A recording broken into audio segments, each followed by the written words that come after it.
E aí pessoal, beleza? Hoje vamos passar um pouquinho sobre ciclo Brayton, né? Ciclo Brayton é um outro tipo de ciclo de potência a gás também. A gente vai usar os modelos de gás ideal para estudar tudo isso daqui.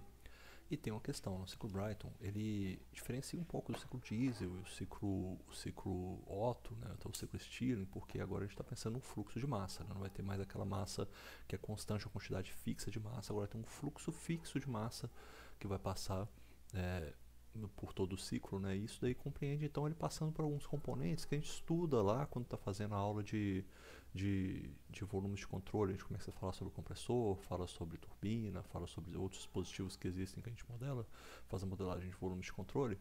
E a gente vai entrar neles aqui quando a gente vai estudando essa parte, porque justamente são os dispositivos que estão dentro de um ciclo Brayton. O ciclo Brayton ele sempre passa por esse processo aqui, ó. Ele passa por um processo de um compressor, ou seja, o ar ele passa um processo de compressão e depois que ele passa por essa compressão ele entra numa câmara de combustão e aí dependendo de como ele está sendo aplicado varia um pouco, né, das suas de como vai ser esse processo aí, porque se você estiver pensando um ciclo Brayton normalmente ele é utilizado para motores de aeronave, né, e a gente vê aquele motor de aeronave fica ali numa aeronave comercial que a gente pega para viajar, por exemplo. Aquilo ali é o ciclo Brayton que está funcionando. Às vezes passa ali um ar, então, que ele passa por um processo de compressão, ele entra numa câmara de combustão, aí ele vai ter uma reação química, vai entrar uma quantidade de combustível, e aí vai entrar em combustão. Nesse processo de combustão, então, que chama ali, que está aparecendo aqui em cima, como uma câmara de combustão. Então, esse fluido muda as suas propriedades. Você não pode depois reutilizar esse fluido, né? Esse fluido vai depois passar por uma turbina, onde ele vai gerar uma quantidade de potência mecânica, e depois ele é jogado para a atmosfera, vai para fora, né? Não é reutilizado. Você não consegue pegar esse gás da combustão que já passou por uma reação química, já virou outra coisa, né? Ou seja, vou até escrever isso aqui de uma maneira que eu até expliquei isso em sala. Eu falei assim, ó, se eu entrar aqui com A mais B, vamos supor, eu entro aqui agora, eu tenho A e o meu combustível é B. Eu vou sair com C mais D aqui, ó. E depois esse C mais D passa pela turbina, né, expande dentro da turbina. Só que eu não consigo mais reutilizar isso aqui. Eu não posso entrar depois aqui, fechar esse ciclo novamente e vir com ele para cá, porque C mais D não consigo mais fazer combustão a partir dele, né? Então eu preciso de novo, a mesma substância que entrou na câmara de combustão precisa é, precisa ser reutilizada de novo. Eu não consigo puxar os resultados da combustão de novo. Então esse tipo de ciclo Brayton é um ciclo Brayton que a gente usa para processos de motores de aeronave. Mas o ciclo Brayton, como ele é utilizado para potência a gás, também geração de potência em usinas de potência a gás, aí você tem um ciclo fechado por onde essa quantidade de massa vai passando, né? Vai ter um fluxo de massa ali dentro de um certo fluido e ele não é mais, esse fluido não entra mais em combustão, porque ele está dentro de um ciclo fechado, você vai reutilizar ele. O que vai acontecer é um processo de troca de calor, onde esse fluido é aquecido aqui em cima, ou seja, ele sai do compressor, ele passa para um processo de troca de calor, entra calor nesse fluido e aí depois ele vai ser expandido dentro de uma turbina. Depois que é expandido dentro da turbina, ele vai para uma troca de calor, ele liberar esse calor para fora, ele libera esse calor e volta novamente para o compressor, é o mesmo fluido. Curiosamente, muito feito na indústria, você pegar o seguinte, né, que esse fluido, às vezes, quando ele passa por essa troca de calor, ele está tão aquecido, ele está tão uma entalpia ainda tão alta, ele passa por essa troca de calor aqui em cima, ele expande na turbina, mas ele ainda tem uma certa quantidade de energia nele, uma entalpia que está ali presente nele, que não pode mais ser utilizada para expandir uma turbina a gás, porque as turbinas a gás são geralmente menores, né, são feitas para operar somente com a condição do gás ideal, não são iguais às turbinas a vapor, mas você tem um gás que ainda tem uma certa quantidade de energia. O que acontece muitas vezes é você passar esse trocador de calor aqui, ó, ser justamente um trocador de calor que vai ligar com a caldeira, por exemplo, vai aquecer um fluido dentro de uma caldeira aí para uma turbina de uma usina a vapor, por exemplo. Mas isso é um outro processo, a gente vai falar da turbina a vapor em outra aula. O ciclo teórico do Brayton é isso aqui, ele simplesmente tinha uma mudança com relação ao ciclo diesel, né? A gente tinha um processo de introdução de calor a pressão constante, que é exatamente esse processo BC, que vem lá do diesel, a gente viu ele no processo diesel. Agora a gente tem um processo de rejeição de calor, que também é a pressão constante. Esses processos a pressão constante são naturais do ciclo Brayton, né? Porque ele, apesar de a gente considerar ele, né, um processo de combustão interna, né, um motor de combustão interna, assim como é o Otto, o diesel, os processos ocorrem em câmeras que permitem essa expansão, né? Então não é um processo onde você vai variar o volume, né? Mas a pressão você consegue manter uns processos constantes, né? Com a introdução de calor, como é a combustão é modelada, ela é um processo a pressão constante, a rejeição de calor também é um processo a pressão constante, então você consegue fazer essas modelagens aí. E o diagrama TS agora a gente tem novamente, igual a gente viu lá no ciclo Otto, né? Que tinha aquelas relações entre a temperatura em C e a temperatura em B, são parecidas com as relações de temperatura em D com a temperatura em A, porque estavam sobre as mesmas linhas, né? As linhas isocóricas, no caso, aqui agora estão sobre as linhas isobáricas. Essas relações também vão valer e são importantes para a gente modelar ela. E a gente viu então que o ciclo Brayton só tem essa mudança. Tá aqui o grande criador do ciclo Brayton, né? O George Brayton, e ali as informações que só mudou uma coisinha. Continua compressão e expansão isentrópica, e agora a gente tem introdução de calor e rejeição de calor a pressão constante. As considerações que a gente tem são bem parecidas. E aqui, ó, já pesquei um erro. Não é que é uma quantidade fixa de ar, é um fluxo fixo de ar. Fluxo fixo de ar. E o modelo que a gente usa normalmente é o modelo do gás ideal ou do gás perfeito, se você considerar calores específicos, a pressão e volume constante. Se esses CP e CV forem constantes também, é um gás perfeito. Os sistemas de ciclo Brayton normalmente são compactos. Você compara com usina de potência a vapor, por exemplo, você passa na frente de uma usina de potência a vapor, usina de biomassa, por exemplo, a usina é quase aquilo tudo ali que você vê. A turbina é gigantesca, as bombas são gigantescas, tudo é muito grande. Mas para o ciclo Brayton não, são muito pequenos. Tanto é que você consegue colocar uma usina, né, de geração de potência na asa de um avião, por exemplo. É a mesma coisa que está ali na asa de um avião. E tudo é muito mais compacto. E também é um ciclo muito eficiente. Ele sempre tem pelo menos essas três aqui: um compressor, uma câmara de combustão ou um trocador de calor para aquecimento e uma turbina para onde ele vai expandir esse fluido. A relação de pressão é o real parâmetro de projeto que a gente tem aqui, muito parecido com aquilo que a gente tem lá no ciclo. A gente tem isso aqui no ciclo Otto, na verdade, aquela taxa de compressão, mas aqui vai ser uma relação de pressão mesmo, não é dada por volume, né? Dada mais pela pressão que você tem entrada e saída. A gente vai ver isso daqui a pouco. A primeira lei que a gente usa aqui agora, como não é mais uma massa fixa, como é aquela do ciclo Otto, do ciclo diesel, a gente usa a primeira lei para volumes de controle. Então você tem fluxo de massa passando, essa é a primeira lei toda escrita aqui que a gente tem. E nesse processo, a gente vai considerar aquelas simplificações que a gente já sabe que a gente vai ter. Ou seja, vai ter que agora, se eu pego essa primeira lei e eu simplifico ela aqui para pensar lá no meu processo AB, que é o processo de compressão isentrópica. Estou aqui, ó, deixa eu jogar ele aqui embaixo. Então agora no meu processo de compressão isentrópica, o processo entre A e B que está passando aqui, ó. O que eu vou ter nesse processo aí? Eu vou saber que eu não vou considerar nenhuma variação de energia potencial, corto isso aqui para fora. Também a energia cinética eu posso cortar, nem sempre corta, mas nesse caso eu vou cortar. Aí eu corto também uma compressão isentrópica, não troco calor, também não varia no tempo, eu fico só com esses dois termos aqui, e é justamente o que aparece nessa equação. Se eu fizer a mesma análise aqui para a troca de calor, bom, a troca de calor aqui eu já cometi mais um agafe, mais um errinho, mas é porque aqui eu não tenho esses termos aqui esses termos de trabalho ou termos de energia. Não preciso de nada disso, né? Na verdade o que eu preciso é disso aqui, ó. Eu vou copiar isso aqui agora, que está aqui no meu formato do LaTeX, e eu vou colar aqui, ó. Eu vou tirar também o trabalho, tá? Não tem trabalho não. Por quê? Porque nesse caso aqui, a introdução de calor, como é feita a pressão constante, a gente não considera que vai ter nenhum trabalho sendo realizado ali, é só uma troca mesmo, e a gente vai ter a variação de entalpia. Então não é que não tem um trabalho, né? Mas é que o trabalho está meio que modelado ali, o que a parte consideraria de trabalho está dentro da entalpia, a gente não considera ela. Eu vou tirar isso daqui, ou seja, essa variação aqui, ó, da entrada entre B e C, é a introdução de calor e pressão constante, igual a gente fez para o ciclo diesel, mesma modelagem, só que agora a gente tem fluxo de vazão mássica, né? Então você acaba dividindo aqui pela vazão mássica, e aqui faltou também, agora que eu estou vendo, introduzir aqui dois pontinhos, né? Porque isso aqui não é mais um calor que é trocado, é um fluxo de calor que passa aqui, ó, o fluxo de calor entre uma taxa de troca de calor e uma taxa de vazão mássica. Então eu preciso desses dois pontinhos aí. A expansão exotérmica, exatamente como é a compressão, não tem nenhuma diferença de modelagem. E a gente tem esse processo de rejeição de calor a volume, a pressão constante aqui também, tá vendo? Eu fui copiando lá de cima do diesel e aí eu esqueci esse pedaço, a pressão constante. Novamente vou ter a mesma formulação aqui, eu vou copiar isso daqui, eu vou tirar esse trabalho, copiei também isso aqui da parte do diesel, se não me engano, e acabou vindo aqui para baixo. Esta formulação, é isso aqui. Deixa eu tirar esse igual, e aí ficou, ó lá, vira essa formulação exatamente. Já estou adiantando também um processo, né? E aqui, ó, novamente, vocês podem já me culpar aí nisso. Eu escrevi isso aqui, esqueci também, que aqui tem um pontinho, ó, que eu tenho que usar, na verdade, não é o calor, necessariamente, não é o calor assim, o calor como kilojoules, é um fluxo de calor, uma taxa de calor que está passando, é uma taxa de troca de calor aqui, ó. Um QDA, isso aqui é um M ponto, a gente se lembra dessa definição, porque tem essa pequena diferença, tá? Quando eu falo que eu tenho, por exemplo, um calor que é trocado entre 1 e 2, ele é igual à integral, né, entre 1 e 2 dessa variação de calor, ou seja, não são necessariamente a mesma coisa. Se isso aqui variar no tempo, eu vou pensar na variação entre o tempo 1 e o tempo 2, e aí vai sair esse fluxo, essa taxa de calor aí, tá? Eu tenho que pensar nessa definição, que ali agora eu estou falando de uma taxa de calor, uma variação temporal de calor. Então, novamente, eu tenho aqui essas considerações. Eu vou usar essas formulações que eu já adiantei também esse pedaço aqui. E falar que eu tenho uma variação de entalpia, eu posso relacionar ela se ela tiver um CP constante, ou se ela tiver um CP variável também, desde que eu analise essa variação de CP, né, dentro de uma faixa de temperaturas que eu considero uma média de CP ou coisa assim, é a minha taxa ali que eu tenho, ela vai variar com relação ao CP vezes o ΔT que eu tenho. Se for um CP constante, beleza, eu só pego aquele CP e uso.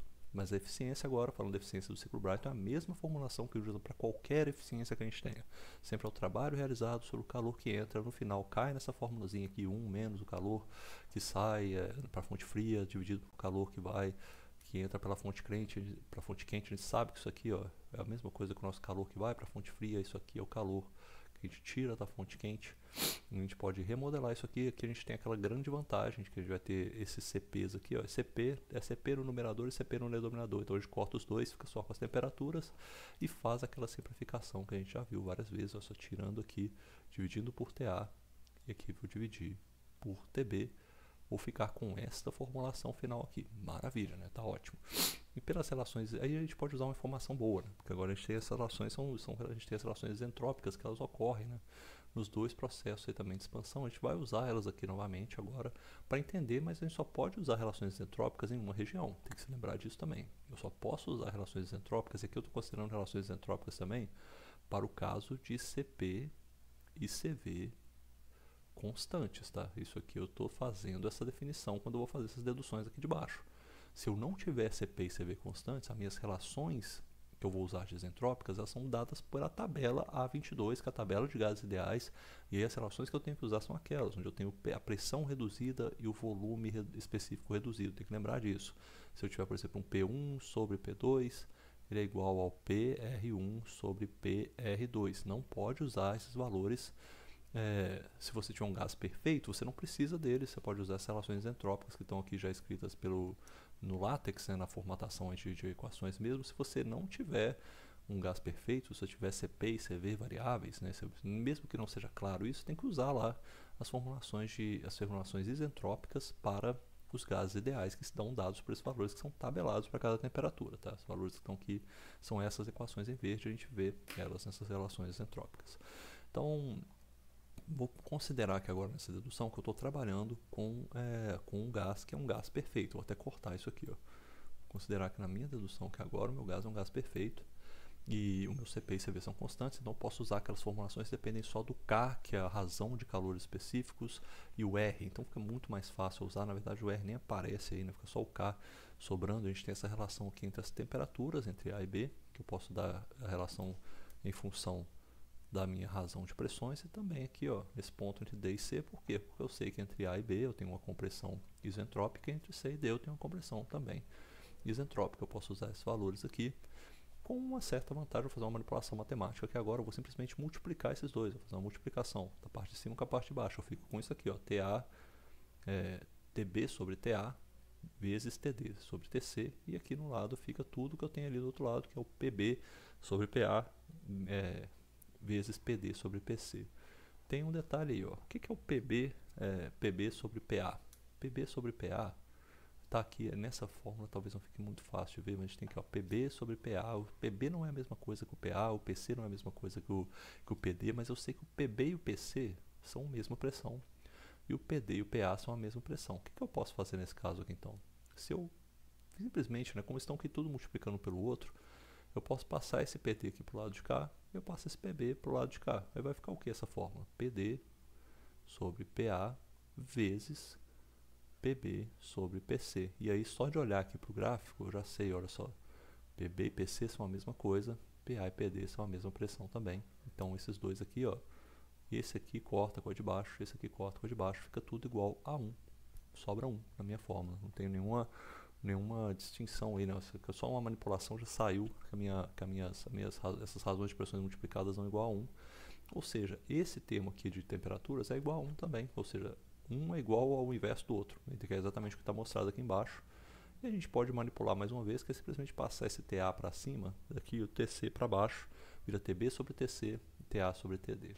O que é importante disso aí? O que é importante a gente saber desse processo? Olha, a gente usa essas informações para a gente conseguir definir algumas coisas que são importantes para a gente, né? Que inclusive informações são importantes para a gente conseguir modelar os nossos problemas, né? O que é o TB e TA, ou TA, TB, TB, TC, essas coisas assim, elas são importantes dependendo de onde está o nosso problema.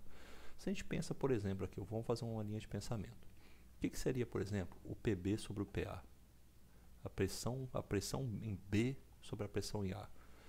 Pensa lá no ciclo Brayton. O ar entra em A, ele passa por um compressor. Então ele vai aumentar a pressão de maneira isentrópica. O PB sobre o PA é justamente o trabalho do meu compressor. O PC sobre o PD, no caso aqui seria essa informação aqui de baixo, ó. PC sobre PD é justamente essa diferença do trabalho na expansão, ou seja, é justamente essa expansão que causa no meu fluido. Ou seja, eu estou agora modelando o meu problema da seguinte maneira, né? Eu estou pensando, na verdade eu nem usei isso daqui, tá vendo esse lado aqui? Nesse lado que eu nem estou usando agora, estou pensando nesse lado de cá, porque desse lado de cá eu consigo tirar que o meu TA sobre TB, ou seja, estou simplesmente invertendo esses dois aqui, eu inverti aqui para cima, para baixo, virou essa formulação aqui.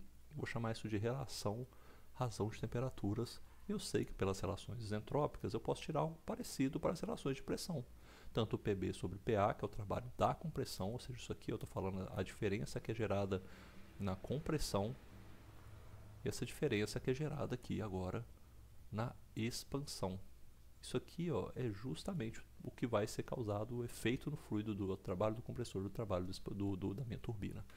Essas relações eu posso simplificar isso tudo aqui agora, aquelas relações que eu trouxe lá de cima, depois de dividir ali, se eu sobrar com essa relação aqui do Brayton. Eu sei também que o meu TD sobre TA, eu uso isso, nessa verdade, essa relação de temperaturas aqui para isso, ó. O TD sobre o TA, quando eu inverti esses dois aqui agora, joguei o TC para baixo e o TD para cima, eu fiquei com TD sobre TA é igual a TB sobre TC. Então quando eu fico com essa formulação aqui, ó, isso daqui é igual ao de baixo, isso aqui é igual ao de baixo. É a mesma coisa que eu tinha lá no ciclo Otto, né? Agora eu cortando de novo, fica só com essa relação em função só da razão de temperaturas A e B, que estão lá na relação do meu compressor. E novamente eu tenho aqui, posso reescrever então a minha formulação, né? a minha eficiência do ciclo Brayton em função da minha relação de temperaturas e da minha razão de pressão, simplesmente pensando que agora essa diferença da razão de pressão para a razão de temperaturas é que eu tenho que considerar esses termos aqui que são referentes àquela a relação isentrópica que eu tenho entre o processo A e o processo B. Tá? Então eu fico com isso aqui. Por isso que eu falei que essa razão de pressão é um parâmetro de projeto. Você projeta isso pensando em quanto você consegue, projeta o ciclo Brayton, eficiência do ciclo Brayton, quanto você consegue comprimir esse fluido, quanto você consegue expandir o fluido também. Então é relativo a esses dois parâmetros. Se você conseguir comprimir mais, você vai conseguir ter uma eficiência diferente. Se você comprimir menos, você vai ter uma eficiência diferente também. Em que a gente percebe o que? Se eu conseguir comprimir mais, ter uma relação de pressão maior, esse RP aqui sobe, só que ele subindo, ele faz com que esse valor todo aqui fique menor, e esse valor todo fique menor, ele vai ter menos influência desse 1 aqui, ou seja, quanto maior a relação de pressão, assim que ela sobe, a minha eficiência também sobe. Só que tem um limite aí, eu não posso usar qualquer relação de pressão também, senão eu vou acabar com o meu motor, né? Então não vai funcionar. Só que o ciclo Brayton tem essa vantagem de que ele é eficiente numa ampla faixa de razão de pressão. Ele ainda é um ciclo muito eficiente.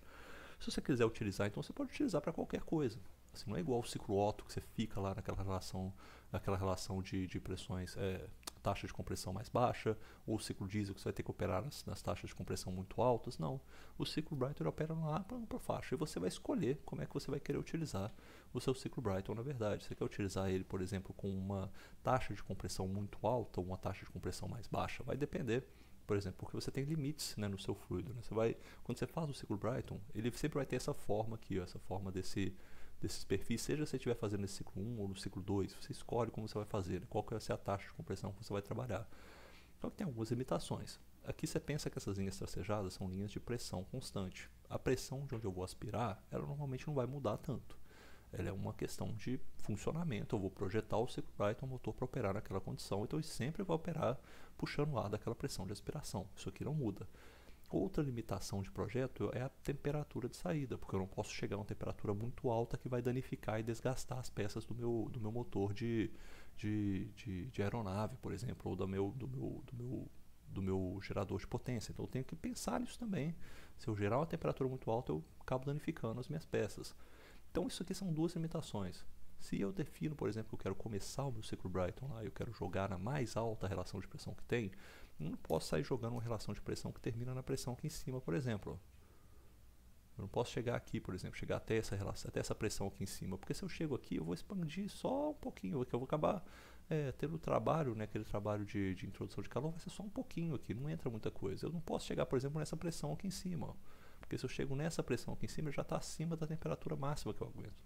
Então tem que pensar nisso também quando eu projeto o ciclo Brayton, né? Eu tenho que pensar em como que eu vou utilizar essas limitações. Aqui eu estou trabalhando, por exemplo, com a maior taxa de pressão, por exemplo, que o meu dispositivo aguenta, que é uma limitação real de projeto. Se eu tiver uma pressão maior do que essa, pode ocorrer a mesma coisa, danificação das peças da turbina ou de todas as outras partes, ou até do compressor mesmo, não aguentar uma pressão mais alta do que aquela. Então tem essa limitação. Daí eu entro no processo de introdução de calor também, aí eu não posso introduzir muito calor mais. Se eu introduzo muito calor, ele vai chegar a uma temperatura que vai passar a temperatura máxima. Então eu tenho que introduzir só até um pouquinho e depois eu vou expandir. E quando eu expando isso aqui, ó, aí vai chegar até o final, que vai ser a pressão de aspiração novamente, para soltar o fluido lá para a atmosfera. Esse é um caso que a gente está pensando que vai ter uma relação de pressão máxima. Quando a gente fala pressão, a gente está falando força, é força mesmo sendo realizada. Então, quanto maior a pressão, maior a força. Eu quero um motor que vai empurrar mais, que vai girar mais o eixo, que vai precisar de mais força mesmo para atuar. Ou eu posso trabalhar uma relação de pressão mais baixa, por exemplo, uma relação que eu chutei uns 60%, por exemplo. Ele vai sim funcionar nesse ciclo 2 aqui. Eu chego numa pressão bem mais baixa, ele introduz calor durante uma faixa mais ampla de espaço. Isso também, né? Você pensar que tem essa relação lá do diagrama PV, pensa nisso aqui, ó. Agora eu estou introduzindo mais calor, eu tenho uma expansão maior do meu fluido também. Ele vai expandir mais, vai ter um maior processo de expansão, porque introduz mais calor. A combustão pode ser mais eficiente para realmente passar por esse processo de uma pressão mais baixa até chegar numa temperatura mais alta. Esse processo de aquecimento é todo lá no processo de combustão. Esse ciclo 2 aqui é muito usado, por exemplo, para motores de aeronave. Você que está querendo fazer um motor de aeronave, você vai ter esse processo todo de aquecimento ali na câmara de combustão. E enfim, até chegar na temperatura limite que você tem, né, que você vai querer alcançar. E você pode percorrer dentro desse ciclo Brayton qualquer faixa que você queira, mudando aí o seu relação de pressão. Você vai ver que ele vai mudando a sua forma, né? Dentro do ciclo 1 e o ciclo 2, tem que pensar qualquer aplicação. Até dei dois exemplos aqui de aplicação. Equipamentos mais leves, eles vão utilizar, na verdade, está ao contrário. O equipamento aqui, ó, terceiro e ciclo 2, eu escrevi errado. O ciclo 2 seria equipamento mais leve, o ciclo 1 seria equipamentos mais pesados, que precisam de uma taxa maior de compressão, beleza? Fica aí a aula, agradeço muito, até a próxima, pessoal.